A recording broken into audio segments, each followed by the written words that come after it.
राहुल गांधी पे बात हो रही है और राहुल गांधी का बीच मतलब अभी जब संसद सत्र में ही आपने भी जिक्र किया था, जगदंबिका पाल से बड़ी बहस हुई थी उनकी। और जगदंबिका पाल को उन्होंने कहा था कि आप हमारी पार्टी में थे, उधर चले गए, और फिर वो 31 घंटे या 32 घंटों के लिए यूपी के मुख्यमंत्री बने थे। कल्याण सिंह थे, एक वो समय था, फिर कल्याण सिंह के खेमे में वापस चले गए थे। Who is Jagdambika Pal and how to decode him? Kalyan Banerjee गले मिलते हैं उनसे, वो बड़े मिलनसार व्यक्ति भी हैं लेकिन बड़े जल्दी उखड़ भी जाते हैं, ऐसा भी लोग बताते हैं।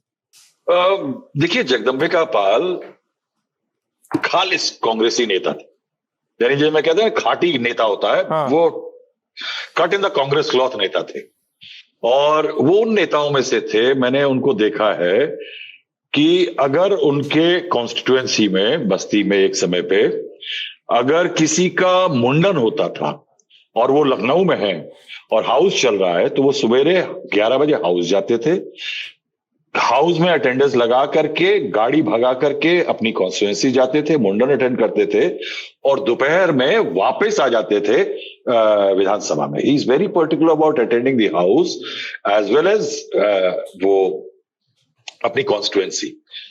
मिलनसार नेता है, बेहद मिलनसार नेता है, और आप देखिए कि वो जेपीसी के चीफ भी बने थे। तो क्या है कि जो उनके साथ इंटरेक्शन हुआ वो बड़ा इंटरेस्टिंग लगा। मैंने कहा कि यही कहा ना कि ये कहीं ना कहीं राहुल गांधी को ये, या तो उनको लगता है कि ये बहुत अच्छी बात है, इसको कहने से कुछ हो जाएगा, क्योंकि ये कहना कि कोई मेरी पार्टी में था पहले, अब आपका दिल यहां लगता है, आपका ये आई डोंट थिंक इससे कोई बहुत ज्यादा फ्रूटफुल पॉलिटिकल, बट ये है कि चौहल का विषय अच्छा बनता है। तो उन्होंने बजट बोल रहे थे, उस दौरान बातचीत हुई, तो जब जगदंबिका पाल जी ने उनको कहा कि विषय से भटकिए मत, तो उन्होंने कहा कि अरे मैं आप पे ज्यादा कठोर होकर के कुछ बयानबाजी नहीं करूंगा, क्योंकि आप तो हमारी पार्टी में थे और आपको मुझे पता है दिल यहीं लगता है। तो जगदंबिका पाल थोड़ी देर चुप रहे, लेकिन फिर बाद में जब 2 बार उन्होंने बोल दिया तो उन्होंने उनको कहा कि साहब, मैं तो आज भी ये कहूंगा कि अगर उस समय पे आपने मेरी एडवाइस सुन ली होती तो आप यहां ना बैठे होते। ये वही बात हो गई कि साहब, जो हेमंत बिश्व शर्मा ने कही, या तमाम कांग्रेसी जो छोड़ के चले गए कांग्रेस को, कि अगर आपने हमारी बात सुन ली होती तो आप यहां नहीं होते, वो वाली बात हो गई। अब जगदंबिका पाल जी का जो है ना, वो उनको जब, यानी वो बड़ी यूनिक प्लेस है उनकी हिस्ट्री में, लाइफ में, कि 21 फरवरी 1998, ये बैकड्रॉप इसकी है अक्टूबर 1997 में। 96 में चुनाव हुए, असेंबली में किसी की मेजोरिटी नहीं आई। राष्ट्रपति शासन के बाद मायावती और बीजेपी की डील हुई, काशीराम और बीजेपी की, मायावती उपाध्यक्ष थी, उनको चीफ मिनिस्टर बना दिया गया। रोटेशनल सिस्टम की डील हुई थी कि 6-6 महीने में चीफ मिनिस्टर बदले जाएंगे, तो फरवरी मार्च में बनी थी। अक्टूबर में आते आते कल्याण सिंह का टाइम आ गया, कल्याण सिंह मुख्यमंत्री हो गए। आपको याद है वो फेमस बल्लम चली थी, माइक फेंके थे जी, वो सब हो गया कांड। मायावती और काशीराम खासकर कहते थे कि सरकारों का गिरना जो है बीएसपी के लिए फायदे का सौदा है, बार बार चुनाव होंगे जल्द तो हम आगे बढ़ेंगे। Instability is a factor, in a plus factor for BSP, ये काशीराम कहा करते थे। तो क्या हुआ कि उन्होंने, कल्याण सिंह ने कुछ केसेस वापस लिए अगेंस्ट वो बाबरी केस वाले जो थे जी, तो उस पे उनको बहाना मिला और उन्होंने समर्थन खींच लिया। समर्थन खींचने पे क्या हुआ कि कल्याण सिंह दबंग नेता थे साहब, उनकी हालत उस टाइम पे यूपी में जो थी, वो आज मेरे ख्याल से बहुत सालों बाद योगी आदित्यनाथ भी शायद उस लेवल पे नहीं पहुंच पाएंगे, बिकॉज उनको एक एडमिनिस्ट्रेटर लेवल पे अलग माना जाता था। तो क्या हुआ कि उन्होंने कांग्रेस को तोड़ दिया। कांग्रेस के नरेश अग्रवाल, हरिशंकर तिवारी, अपने राजीव शुक्ल जी भी थे उन दिनों, तिवारी कांग्रेस जो कहा जाता था, वो नहीं, वो कांग्रेस तिवारी के भी कुछ लोग थे, उनको तोड़ करके, सबको मिला करके एक अखिल भारतीय लोकतांत्रिक कांग्रेस पार्टी बन गई, 22 लोग आ गए। ओके। बसपा का भी लोगों को टेढ़ा गया और उसमें जनतांत्रिक बहुजन पार्टी भी एक बन गई, उसमें से 19 लोग आए। अब साहब वो गजब सरकार थी। आप सोचिए कि 19 बीएसपी के आए लोगों में से 17 को मंत्री बनाया गया। देवर 94 मिनिस्टर्स इन ए गवर्नमेंट। ये एक रिकॉर्ड है हिंदुस्तान का या किसी भी दुनिया का कहीं का होगा कि एक समय पे एक सब नेशन एंटिटी में 100 के करीब मुख्यमंत्री मंत्री थे, 100 odd ministers in A government. तो क्या हुआ कि 12वीं लोकसभा के चुनाव होने थे फरवरी 1998 में। 98 के उन चुनावों में एक फेज का चुनाव हो गया था, 22 फरवरी को दूसरा फेज था। अब उस 22 फरवरी का दूसरा फेज के लिए कैंपेन चल रहा था। मुलायम सिंह यादव संभल से चुनाव लड़ रहे थे, बीजेपी के वगैरह के ज्वाइंट कैंडिडेट डीपी यादव जो बाहुबली थे उनके खिलाफ। कल्याण सिंह गोरखपुर वगैरह का दौरा कर रहे थे। दोपहर में लखनऊ में खबर हम लोगों को मिली कि राजनाथ जी पीसी करने वाले हैं कि अभूतपूर्व जीत होने वाली है बीजेपी की। जब तक उधर पहुंचते तब तक खबर आई कि मायावती प्रेस कॉन्फ्रेंस करने वाली हैं। मायावती ने प्रेस कॉन्फ्रेंस करके एक झटके से कह दिया कि लोकतांत्रिक कांग्रेस जो थी वो बीजेपी से टूट रही है और वो समर्थन जा करके हम गवर्नर हाउस जा रहे हैं। 2 बजे ठीक मुझे याद है आज भी कि गवर्नर हाउस पहुंच गई। मायावती थी, उनके एमएलए थे, अजीत सिंह उनके एमएलए थे, जनता दल के एमएलए थे और लोकतांत्रिक कांग्रेस जो टूट करके बनी थी वो कांग्रेस से, वो उसके सारे एमएलए थे। गवर्नर भंडारी को कहा गया कि साहब ऐसा करिए कि कल्याण सिंह को बर्खास्त करिए, हमारे नेता जो है, जो ट्रांसपोर्ट मिनिस्टर है जगदम्बिका पाल, वो होंगे। ये डील हुई थी। कल्याण सिंह को पता लगा, कल्याण सिंह ने आनन फानन रैली रोकी और भाग करके लखनऊ पहुंचे। लखनऊ पहुंच करके रमेश भंडारी को कहा कि साहब ऐसा है, मुंबई जजमेंट साफ है कि अगर नंबर्स का गेम है तो आपका फ्लोर टेस्ट ही होना चाहिए, यहां पे नहीं हो सकता। रमेश भंडारी अलग, उनके ठाट मौज मैंने जो कहा था वो बिल्कुल अलग लेवल की थी साहब की। हेलीपैड बनवा लिया गवर्नर हाउस में कि एयरपोर्ट तक कौन गाड़ी चला करके जाएगा। बड़ी बढ़िया फिटिंग्स, बाथरूम उन्होंने चकाचक कर दिया था गवर्नर हाउस को।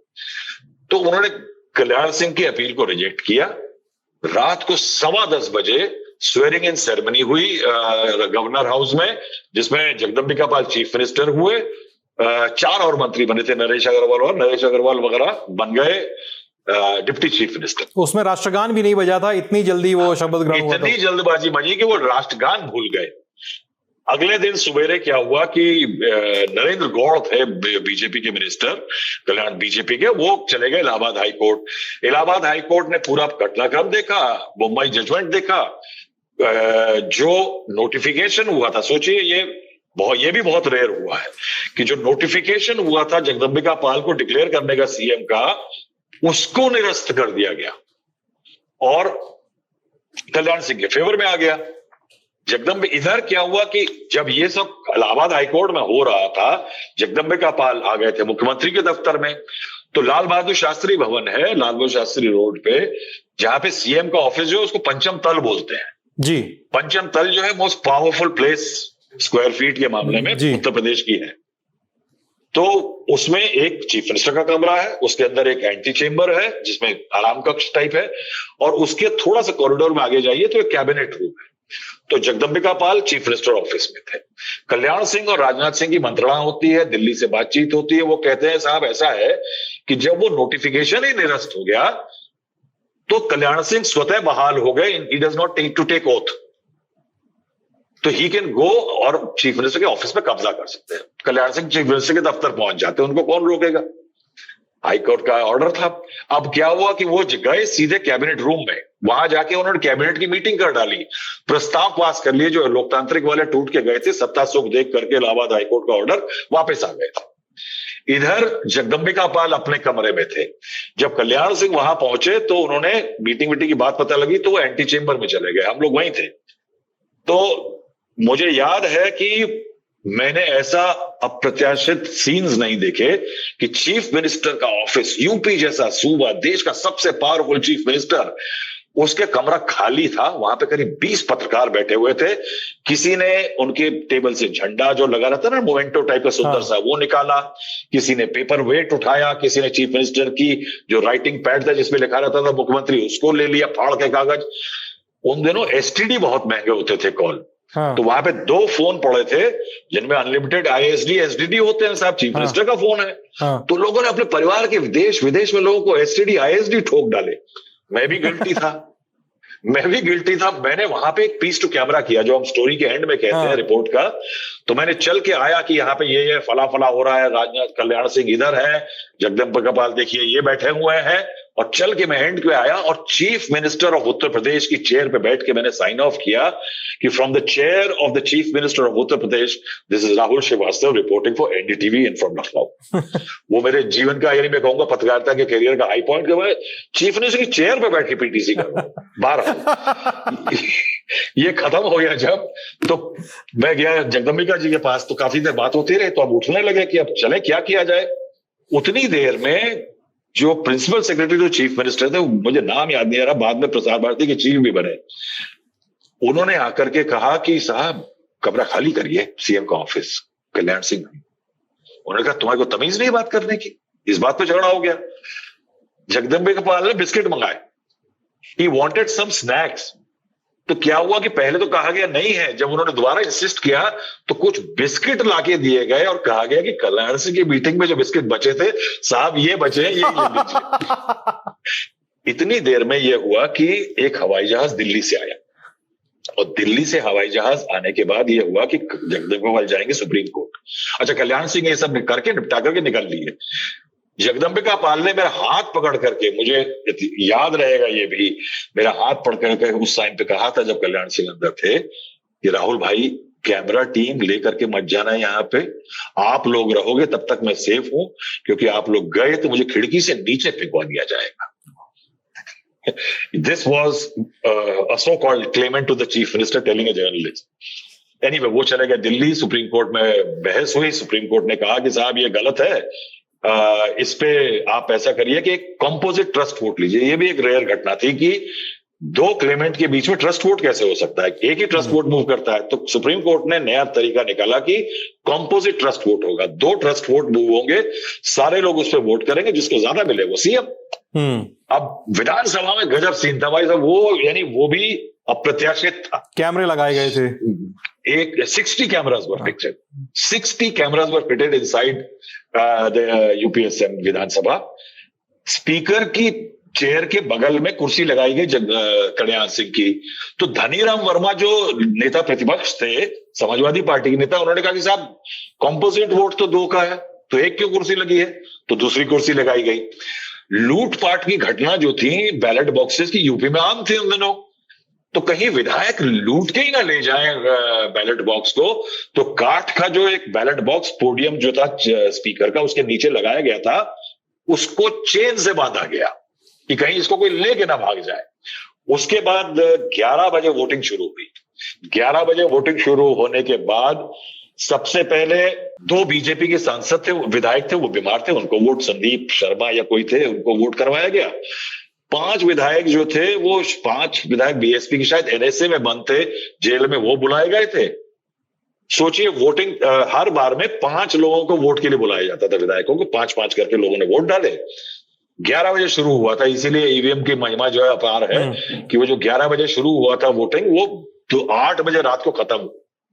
8 बजे रात को खत्म होने के बाद जब रिजल्ट आया तो 240-45 आए थे शायद अपने कल्याण सिंह के लिए, 196 आए थे जगदम्बिका पाल के लिए। मायावती ने कुछ आपत्तियां की थी कि मेरे 12 विधायक जो छोड़ के गए, वो दल बदल कानून लगता है, तो उनके वोट निरस्त हो गए, तो 12 वो निकल गए। एक ने टिक करने की जगह, कल्याण सिंह के नाम की जगह उस पर सिग्नेचर कर दिए थे, तो उस कारण से उनका वोट निरस्त हो गया। 13 वोट खराब हो गए, तो कुल 222। वो विधानसभा थी जब 425 की, जिस समय पे उत्तराखंड नहीं बना था जी। तो यूपी असेंबली में 425 सीटें होती, तो 225 में से 12 निकल गए कुछ, तो 213-12 के हिसाब से कल्याण से मुख्यमंत्री हो गए। और मुख्यमंत्री होने के बाद जगदम्बिका पाल 31 घंटे के बाद मुख्यमंत्री होने से खत्म हो गया। आपको यह याद रखिए कि उस दिन वायलेंस नहीं हुई, बड़ी इंटरेस्टिंग चीज थी, क्योंकि माइक निकाल दिए गए थे। जिन माइक से अक्टूबर 1997 में मारामारी हुई थी, सारे माइक उखाड़ दिए गए थे। और सुप्रीम कोर्ट ने यह कहा था कि अगर वायलेंस हुई तो उसका नतीजा खतरनाक होगा। तो कोर्ट की उस धमकी के कारण शांतिपूर्वक वो ट्रस्ट वोट हुआ और वहीं पे समाप्ति हुई। जगदम्बिका पाल के चीफ मिनिस्टर कैरियर की, लेकिन बहुत सालों तक, हालांकि उनको निरस्त कर दिया गया नोटिफिकेशन, तो वो सीएम नहीं कहते नहीं रहे, मगर उनके जो लखनऊ में आवास सरकारी था उसके बाहर लिखा रहता था जगदम्बिका पाल पूर्व मुख्यमंत्री उत्तर प्रदेश। सर वो वापस भी चले गए थे ना फिर कल्याण सिंह के खेमे में? जी जी जी, हाँ। जगदम्बिका पाल चले गए थे, खैर कल्याण सिंह भी चले गए थे। हाँ। मुलायम सिंह यादव के साथ बड़ी चोट पहुंचाई 2009 में उनको। उत्तर प्रदेश की महिमा अपरंपार है। पता है हीर ने रांझा से क्या कहा, पता है शिरीन ने फरहाद से क्या कहा, पता है रोमियो ने जूलियट से क्या कहा, पता है पता नहीं किससे क्या कहा, सबने एक ही बात कही थी। कहा था कि 22 फरवरी को सुबह 11 बजे लखनऊ के इंदिरा गांधी प्रतिष्ठान पहुंच जाओ। वहां पे जुपिटर हॉल में लल्लन टॉप का अड्डा सजा मिलेगा, बहुत अच्छे से तैयार होके पानी की बोतल लेके आना है, क्योंकि वहां पे गमछा मिलेगा, वहां मग्गा मिलेगा, वहां तकिया मिलेगा, वहां हम मिलेंगे, वहां ये मिलेंगे, वहां वो मिलेंगे, वहां पे कमाल के मेहमान मिलेंगे। क्योंकि फिर से कॉल टू एक्शन कहा जाता है इसको सेल्स वालों की भाषा में, इसलिए फिर से बोल रहा हूं, आइए हमारे लल्लन टॉप अड्डे में, जो है 22 फरवरी को सुबह 11 बजे लखनऊ के इंदिरा गांधी प्रतिष्ठान के जुपिटर हॉल में। एंट्री एकदम फ्री है, पहले आओ पहले पाओ के आधार पे सीट मिलेगी। एकदम आगे वाली सीट चाहिए तो आपको एक काम करना है, हमारी वेबसाइट है thelallanTop.com, बड़ी मेहनत से बनाई है। अगर उस वेबसाइट पर जाएंगे तो ऊपर एकदम चमचमाता हुआ बैनर मिलेगा, बैनर पे क्लिक करिएगा। क्लिक करने के बाद एक फॉर्म खुलेगा, भर दीजिए, आ जाइए लल्लन टॉप अड्डा में। हजरात हजरात हजरात, गाना बजाओ।